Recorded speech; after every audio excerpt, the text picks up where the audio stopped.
सुप्रभात।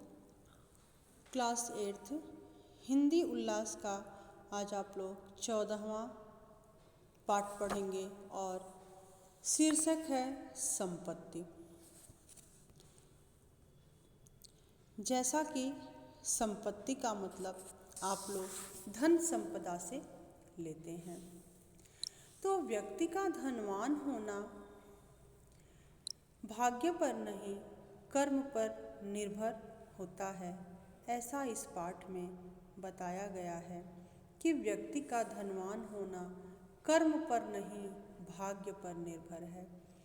कर्म से व्यक्ति अपने भाग्य को भी बदल सकता है और इसके लिए प्रमुख बात है परिश्रम। अर्थात कहने का तात्पर्य यह है कि व्यक्ति अथक परिश्रम करके अपने भाग्य को भी बदल सकता है और कर्म न करने से व्यक्ति का भाग्य भी साथ नहीं देता है।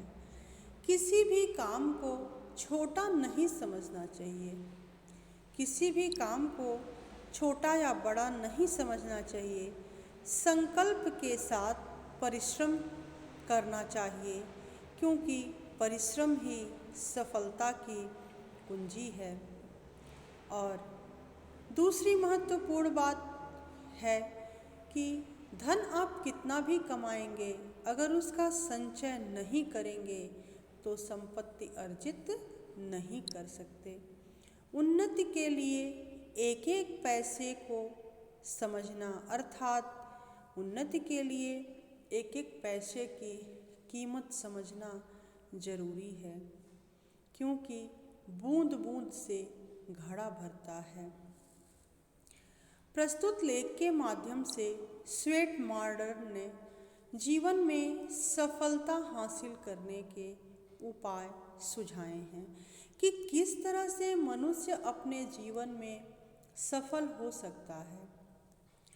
और पाठ में यह भी बताया गया है कि समय और धन की कीमत पहचानने वाला व्यक्ति यदि दृढ़ निश्चय कर ले तो एक न एक दिन वह अवश्य उन्नति कर जाएगा।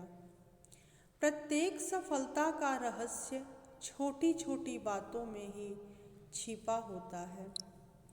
इन्हीं छोटी छोटी बातों पर जो गौर कर लेता है वह सहज ही मंजिल को पा जाता है। अर्थात सफलता प्राप्त करने के लिए न तो बहुत अधिक पूंजी की ज़रूरत है, संपत्ति अर्जित करने के लिए न तो बहुत अधिक पूंजी की ज़रूरत है और न ही बहुत अधिक संपर्क की ज़रूरत है, बल्कि संपत्ति अर्जित करने के लिए एक एक पैसे की कीमत को समझना बहुत ज़रूरी है।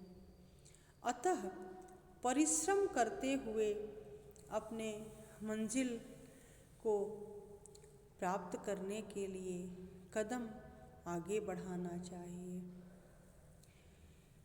इस पाठ में एक दो उदाहरणों के माध्यम से बताया गया है कि व्यक्ति किस तरह अपने परिश्रम और मेहनत से अपने जीवन में संपत्ति अर्जित कर सकता। इस पाठ में तो ये बताया गया है कि अपने कमाने का 1% खर्च करिए और बाकी 99% बचाइए।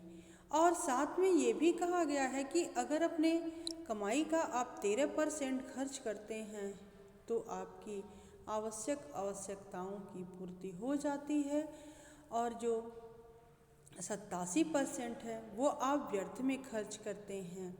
इसका दूसरा पार्ट आप लोग अगले दिन पढ़ेंगे। धन्यवाद।